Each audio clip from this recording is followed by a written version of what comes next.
Ku hetisisa ka milawu ni ka vaprofeta. Yesu a hetisisa milawu leyi nyikiweke Muxe ni vuprofeta lebyi vaprofeta vo tala va nga byi profeta. Mi nga tshuki mi anakanya leswaku ndzi tile ku herisa nawu. Hambi va ri vaprofeta, a ndzi tanga ku ta herisa ndzi tile ku ta hetisisa.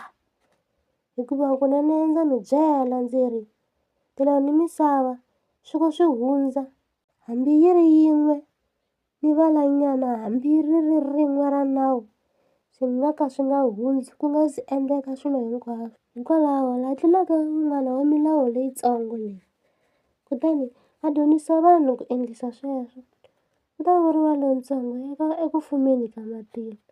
Kambe laha hlayisaka nawu kutani laha wu dyondzisa, ku ta vuriwa lonkulu eku fumeni ka matilo. Hikuva ndza mi byela ndzi ri ku lulama ka n'wina loko ku nga tluri ka vatsari ni vafarisi, mi nga ka mi nga ngheni eku fumeni ka matilo.